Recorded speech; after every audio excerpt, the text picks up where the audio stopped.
Over the years, we've got a lot of video game adaptations that it either ends up like, I'm gonna be a dad, or we get a beautiful masterpiece that you just want to go absolute cinema. Now let me get this straight, I ain't no stranger to watch my favorite IP getting slimed when Hollywood touches it. As a fellow G-word gamer, we could all agree most of the video game movies are just oh god, what are you? Oh that's bad. It's really bad. That's supposed to be Mario, by the way. What the hell? See, unlike books and comics, turning a video game into a movie is a whole different beast. You're not just adapting a story, you're ripping out the interactivity from the game and turning it into a whole different medium. So here's the mission today. I want to find out what makes a good adaptation. And I think there are three pillars, three things that every good adaptation has to nail to succeed. Numero uno, respect the identity. Not just the names and the outfits, but the characters, the tone, the soul, the themes of the game. Number two, translate the core experience. What does it feel to play that game? Is it about power fantasy? Is it about relationship? Is it about dread? Is it about tension? If you cannot recreate that experience in the movie, well, it might as well just be a cosplay with a budget. And number three, which a lot of movies get this wrong, make it work as a movie. Well, even if it's accurate and the movie is shit, well, it's dead.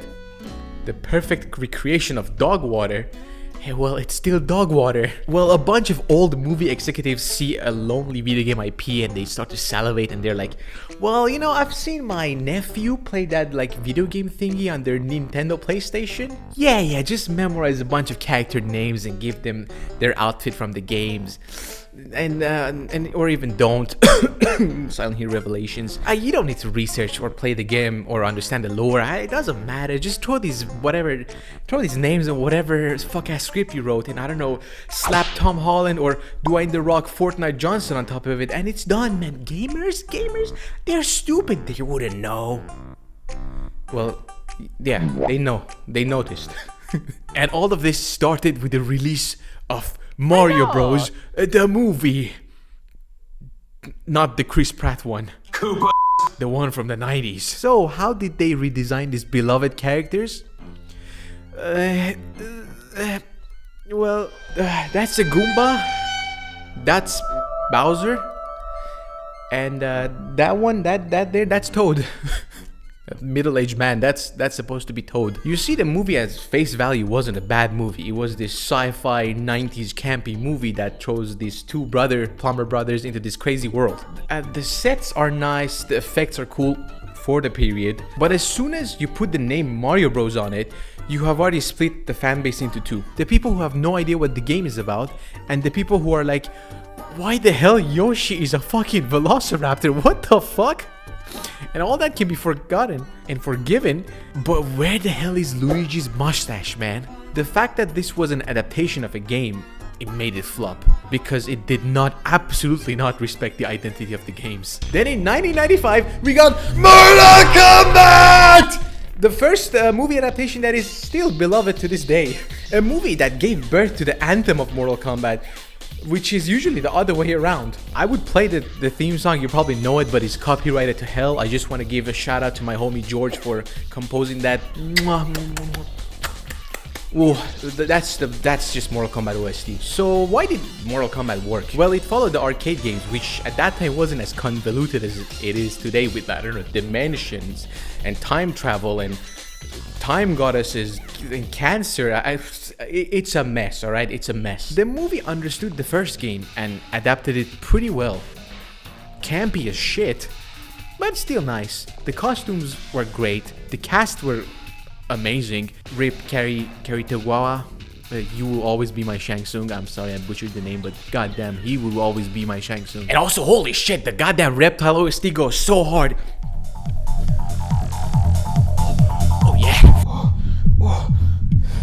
So Mortal Kombat movie pretty much nails the pillar 1, the identity, and pillar 2, the experience. Excellent. It was pretty accurate. Then we hit what I like to call the dark ages of movie adaptations that starts from 2000s to around 2015, where we got horse shit after horse shit, after dog water. Back then, gaming was seen by the unwashed masses as this goo gaga nerdy hobby.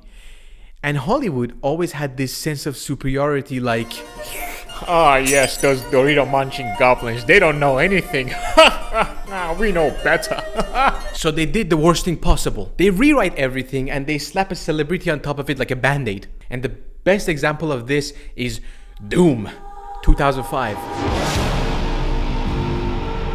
So when you think about Doom, what is the first thing that comes to mind? The song that goes Demons from Hell, power fantasy, Doom guy turning a demon into red paste, and my favorite demon, ballsack demon, cacodemon.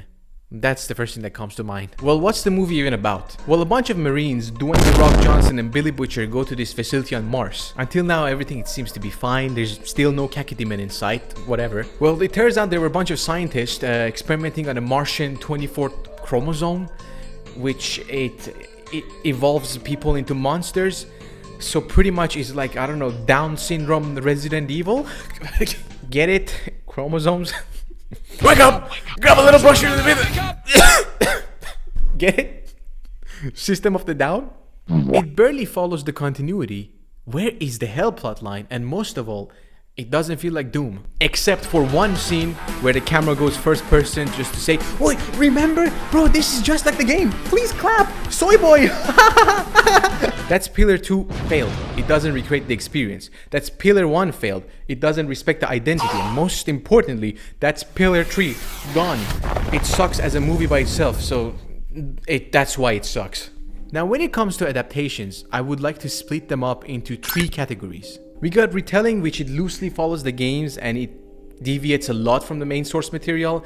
Most of the time it's mid and often it's trash. Then we got one-to-one remake, which is as faithful as possible, can be great, but at times it could feel like, well, it's just the same thing again. Then we got same universe / extension, which is the best way to adapt a story, but I'll get to it in depth later in the video. Stick with me. Some adaptations blurs the line, sure, but most of them can be fit in these 3 categories. And don't worry, I'm not making an 11-hour long pyrocynical video. I would go into each category and make examples and explain why it did well or why it failed. And also, spoilers, my man. If you don't want to get spoiled in a bunch of shit here, as you can see, some of this stuff, get the fuck out of here. Get the fuck out of here. What are you doing, man? Or if you want to stay, spoilers, spoiler warning. I told you, spoiler. Now, let's start with a relatively good one. Silent Hill. 2006. It loosely follows the story of Silent Hill 1, same story beats, same characters, but they change a lot of stuff just to be new. This movie was directed by Christoph Gans, which, as he said, was a big fan of the game, and for the most part it shows. The sets and town looks amazing for the time. The monsters are mostly practical, which, hell yeah, all my homies love practical effects, much better than CGI. And most importantly, the atmosphere is pretty Silent Hill-y, so just a golden star for that. And the best part of the movie is the soundtrack, which is ripped directly out from the game, composed by the legendary Akira. So when the movie is doing Silent Hill stuff, it's good, but the moment it pivots from the main story and Silent Hill, it just gets shit. Not getting too deep into the story, but a lot of that has been changed. Doesn't make any sense at all.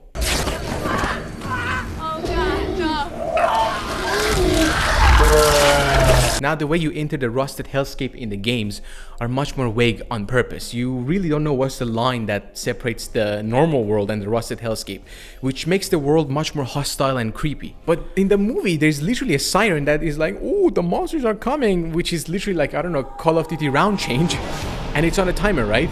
So I don't know, whatever happens afterwards, the monsters literally go on a lunch break when the timer ends. It just makes it less much intense. And halfway through the movie, enemies from Silent Hill 2 join, which doesn't make any sense at all. I mean, it's really cool to see Pyramid Head and the nurses, but if you've played the games, you know that all these monsters are the projection of James' mind, the desire to be punished and all his fears and his desires. So seeing them in Silent Hill 1 is cool, but it doesn't make any sense at all. So I don't know what Christoph did. I don't know, maybe he just saw a bunch of cosplays and was like, oh yeah, I'm a fan of Silent Hill. I swear to God, did you, Christoph? Did you play the games? I swear, by fan, do you mean you were a fan of these or that? But hey, he got another shot with the Silent Hill 2, right? No, it sucks. It's horrible. Just play the games at this point. Another retelling example is Devil May Cry Netflix. And I gotta say, Devil May Cry already looks like an anime, so it should be a really easy adaptation. It's stylish, it's over the top, and it has insanely well choreographed cutscenes, even for PS2 era games. The games are corny, but in a really good way, like Resident Evil 4 corny good way, if you know what I mean. I want to fill your dark soul with light! But under all that cheesiness, it's still telling a deep story about family, about self-acceptance, about rebellion. Get it what I did there? Ooh, get it? Smash that like button and subscribe. The show is animated beautifully, the music is great, and the voice acting is great for the most part. But the writing and the story is a hot pile of stinking brown orbs. Ugh. Like, brother, ugh. Dante's character is voiced by the man himself, Johnny Young, which if you have played the games, he voiced Nero in the game, which is kind of weird for the people who played the games hearing him as Dante in this game. But the voice isn't the problem in this adaptation at all. It's the way that they wrote the characters, which make Dante sound like a Marvel superhero at times, which is so weird. I don't feel bad. I heal extremely fast, like a superhero. Not that I call myself a superhero, but your mom does. Which completely misses the whole point of the game. It misses the whole swagger that Dante has. He's not cringe. He has swagger. Get it right. The problem with this story is that Dante always gets sidelined or hurt just for a gag, or just to push Lady's story forward. For the most part, the story is changed except Dante's backstory. And now it's about how government is evil and demons are refugees and some of them are bad, but most of them are good. And it tries to be deep, but at the end of the day, it just ends up being as deep as a kid's inflatable pool. With the characters being so black and white and so many returning and new characters that join the story, which adds nothing to the story at all. Lady returns, but she's nothing like the game, and all she do is she hates demons and she swears every 5 milliseconds like a has-been hotel character. They're really fucking motherfucker. Fuck. M-I-fucking-A. What the fuck, motherfucker? Motherfucker. Fuck balls. Fuck fucking rap shit. Fucking dead. Fuck you, Thumper. And suddenly at the end of the season 1, she suddenly changed her mind completely 24/7, and she's like, oh no, maybe demons aren't bad after all. Oh my god, now I like them. Oh, they're refugees. Yay! It's just shallow. And the way the show tries to keep all this mess together is with fan service. Like, they throw all the bosses from all the games together just to go like, yeah, look, they're all here. Please clap. But it doesn't make any sense. While Devil May Cry Netflix lacks in the story department, at least the animation team and the fight choreography carries the whole show. And especially with this teaser from season 2, it still shows that it's going super hard. And I wish they improved the story department a bit more and the character writing. But hey, you know what's worse than something bad? Something extremely mid. PlayStation games have already blurred the line between movie and a game, especially the Uncharted games, which it took the idea of Indiana Jones and evolved it into something much more different, with bombastic, over-the-top action, something that you as the player can experience, and characters that you absolutely love. Because Uncharted isn't loved because Nathan climbs a wall for 20 minutes and occasionally every 15 minutes he causes a genocide. It's loved because of Nath, Sully, and other characters' dynamics. The chemistry is that golden Naughty Dog formula. I can watch Nathan and Richard, argue about a sandwich for 8 hours. So how and why does the movie fail? Because it tries to be new, but it doesn't add anything of value to the games. It doesn't even reach the same height and the same bar that the game has already set. And instead of building something fresh and new in that world, it does something in the middle, which is the worst thing you could do. It tries to retell the whole thing from the beginning while pretty much rushing through all the character development that we had in the games. It's like speedrunning 4 games of character development into 2 hours of runtime, which is impossible. It's a serviceable adventure plot, but it's not Uncharted. The games were inspired by Indiana Jones and he wanted to give the players the feeling of being in a bombastic action-adventure movie. But at the end of the day, the movie ends up being a cheap copy of Indiana Jones rather than copying the game that it is supposed to be based on. So the fans watch it and go, well, why does it feel like the cheaper version of the thing that the Uncharted already evolved from? And non-fans watch it and go, yay, cool, it's another action slop, yippee! Well, congrats, you just alienated your both fans. That's why that's your rating, boss. Casting Tom Holland as Nathan Drake and Mark Wahlberg as Sully was not the best casting choice because these two they don't have nearly the same chemistry as Richard and Nolan North had on the screen. Oh, relax. And the problem is they don't look like Nathan Sully. They don't feel like Nathan Sully. Pretty much Tom Holland is playing Tom Holland. Yeah, we should go your way. We should go your way. And Mark is playing Mark. Thanks a lot. You almost got me killed. They're not even trying to be the characters they're representing. And when the story and the character development isn't there, well, it just does what Hollywood does best. Drown it in action set pieces and fan service if the writing isn't there. And the thing is, even in the action set pieces, it doesn't nearly reach to the insanity of which we had in the games. I mean, look at the second game. Holy shit. What? Jesus Christ. They slap in some quips like Sully saying, hey kid, and Nate occasionally saying, oh crap. And they sprinkle some set pieces from the game with some random ass outfits from the game. And they're like, yeah, gamers, clap. Here you go. you like that? Come on, dude, clap. That's from the third game, dude. And that's from the fourth game. Oh my, just clap, man. Who cares about characters? Yeah. Meanwhile, a fan-made movie starring Nathan Fillion exists, and by any means it's not a masterpiece, but it's miles more Uncharted than Uncharted made by Hollywood movie, which is insane. Thief. Whoa, hey, I think you have me confused with somebody else, pal. So Uncharted the movie is the perfect example of not respecting any of these pillars. Doesn't capture the identity, the chemistry, the tone. Doesn't translate the experience, adventure with character-driven momentum, and as a movie, it's just mediocre, which is the worst thing that you can be as Uncharted. I swear to God, this guy is haunted. Holy shit, what the hell? But Uncharted isn't that bad when you look at...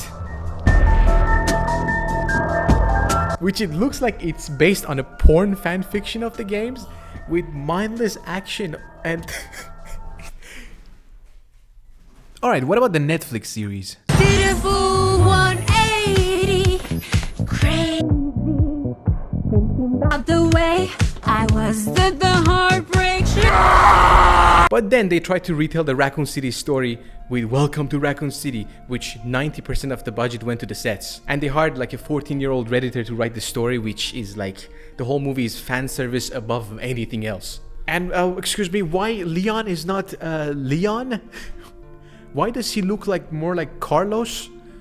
Like at this point I could act like Leon, like what? Like if you're adapting from the games and you're trying to be faithful, I mean at least try. It's not a big deal if the characters were actually well written. I don't know, might as well cast Nicki Minaj as Ellie in the season 3, if you know what I mean. And what baffles me is a Resident Evil movie is one of the easiest slam dunks ever. Tell a grounded survival story during the outbreak, get it? Set in the canon of the games. Normal person's POV, confusion, gut-wrenching horror. Make it feel like those first hours of the city when everything goes wrong. Well, they did it actually. But for a 3-minute trailer for Resident Evil 9, which this live-action trailer is better than any Resident Evil movie combined, which that's the definition of insanity. Now listen, loose adaptations aren't automatically bad, and hey, don't get angry at me. Just don't get angry. Give me a second. Not all games have Last of Us tier level of storytelling, and most of the games are carried by the gameplay. Stuff like Angry Bird Movie, Detective Pikachu, Sonic did well, and I think I know why. Some game universes are already convoluted as hell, or as simple as bunch of green pigs want to steal the bird's eggs. Sonic alone has like, I don't know, 20 versions of it. Werewolf Sonic, Barefeet Sonic, Tall Sonic, Edgy Sonic, Animated Sonic, Movie Sonic. At this point, I need a flowchart to keep up with what the hell is happening in the Sonic universe. So as long as the movie respects the source material, and Sonic does Sonic stuff, acts like Sonic, runs like Sonic, looks like Sonic, and fights Eggman, people are happy. Because it nails the 3 pillars, if you remember, translates the experience, respects the identity, and as a movie, it's a good movie. Now let's go to another category that actually cooks hard. Same universe / extension is one of the best categories and also one of the most dangerous ones. Because now you're not just adapting a story, you're messing with the canon. And if you mess with the canon the wrong way, the fan base turns into literally a biblical plague. But in the right hands, you could have something truly amazing. And my 3 examples are Arcane, Fallout Amazon, and Cyberpunk Edgerunners. All these share one huge advantage. They're not movies, they are series. So they don't have to speedrun lore and character development in 2 hours like a YouTube recap video. They have time to breathe. Starting with Edgerunners is a preem anime set in the same night city as the game, and the locations are so accurate it's basically one-to-one recreation from the games, to the point that you can load up the game and go to the exact point that the show was taking place in, and then go, wait, that's the place, oh my god, get away, and then it feels like a. But the smartest thing that they did was that they didn't try to retell V's story. The game already did that. Instead, they told a new story and new characters, and it still feels completely cyberpunk. Chromed up gonks and sucker ninjas and that feeling that the city would zero you over off some fucking eddies. And when they bring returning characters from the game like Adam Smasher, they do them justice. That's the difference between fan service and real adaptation. Fan service goes like, oh remember, it's them from the games. Real adaptation is like, look, it's him. He's way more cooler in the anime rather than in the game. I killed Adam Smasher in the game with a dildo. Night City Legends fear my inventory, alright? Moving forward to another peak. Fallout Amazon Edition. Now Fallout is even harder to adapt because it's an RPG. Multiple ending, multiple choices, and many games. So no matter what you do, you're gonna piss off some fans. Decanonize the show and crucify the writers, I think. Average Legion fan be like, Jesus, well, that's a bit too much, man. That's a bit too much. But the show still works because it doesn't try to retell a game story. It adds to the lore, it adds to the game. And the attention to detail is insane in the show. The sets looks like it was ripped straight out of the game, down to the junk you pick up in the game. Wait, wow, the music captures the feeling of listening to the radio in a game. The outfit department cooked so hard. And most importantly, the references are subtle. It doesn't shove it in your face like, oh look, it's from the game, please, clap, ah! Like in the intro where Lucy starts to list all her traits, it's a direct reference to the special stats in the games. Or like the intro of season 2 where the ghoul does literally a VAT kill and one of the deaths has literally the game engine physics, which was so cool. Even Thaddeus missing all his shots, which is also a direct reference to the VATs when you just start to miss all of your shots when you have a low stat. Or like season 2 where Lucy start to pickpocket and steal from the shop, which is like a direct reference to the games, like how you steal stuff from the shop, especially in New Vegas. And when it does an obvious fan service, it's earned, alright? This scene made me cream my pants, alright? What can I say? I'm easy to please. I see NCR Ranger. I'm happy, alright? Go back. No. Go back in! And the writing, I'm not afraid to say it, I genuinely liked it. And I love it that it's not trying to be, I don't know, Fallout 3, the movie. It's building a new story and using flashbacks as a way to explore pre-war America, which we barely got to see in the games, outside of the small portion from Fallout 4's intro. And when there's returning characters like Mr. House, they look like what they're supposed to look like and they act like what they're supposed to act like. And when we finally went back to New Vegas, it was earned. It wasn't like a reference like the plane from Uncharted movie. It felt like coming back to a familiar place after so many years and seeing it from a different perspective, seeing what has changed over the years. Do I think the show made some questionable decisions? Sure. The whole series deserves a video by itself. I cannot like jam everything into this video. But when it comes to live action adaptations, this is by far one of the best we've gotten in years. It shows the writers and the actors and all the staff did their research on the game and the lore and everything, and it shows. All these shows captured the identity. That's pillar 1. Did translate the experience, adventure with a character-driven momentum, and it worked as its own thing. And that's all the 3 pillars. Now, let's move to the next category. Now, as I said before, PlayStation games already feel like an interactive movie, and a game like Last of Us doesn't really need an adaptation. But hey, I get it. A show can reach a wider audience. I don't know, your girlfriend, your mom, your dog, your grandpa. They can all now experience the Last of Us story without touching a controller. When the game dropped in 2013, it revolutionized a linear story game by having a narrative so strong enough that it could compete with Hollywood's best narratives out there. So HBO already had the perfect blueprint for Last of Us, and for the most part it stuck to the source material, even adding more to it. Maybe a little bit too much. God damn, episode 3. God damn, alright. It respected all the pillars to make a perfect adaptation. But here's the problem. So as a one-to-one adaptation, it really worked well with the amazing performances of Pedro Pascal as Joel and Bella as Ellie. When we head to season 2, which is based on a game that is controversial as hell and has already a very convoluted story, which I recommend you to watch Neki Jaki's videos on it, which he explains it very well in a way that my tiny brain cannot articulate it. So when you take it and trying to fix it by changing a lot of stuff and somehow making it worse, well, it kind of sucks. And I'm still surprised that it won the best adaptation in Game Awards, to be honest. The casting was quite questionable, which Bella worked well as young Ellie, but in season 2 she doesn't look nothing like the Ellie from the games. But visuals aside, the writing takes a big nosedive in season 2. And as polarizing as Joel's death was in the games, at least they committed to the bit. Ellie in the games was devastated, losing herself bit by bit through the game to the point that she becomes the villain of the story pretty much. But in the show after Joel's death, Bella's acting so shallow that she doesn't seem to be in any grief at all. And how would you rate your pain? Scale of 1 to 10. Nothing. 0. 0. And she's written like a complete idiot at times, which is the opposite of her character in the games. I let you to be the judge of this, to be honest. Just watch the scene. We're having a baby. I mean, we and also, I guess, Jesse here. I'm gonna be a dad. I think I'm pregnant. How long have you known? It was late a few weeks ago. A few weeks? We could have still turned back. I didn't know.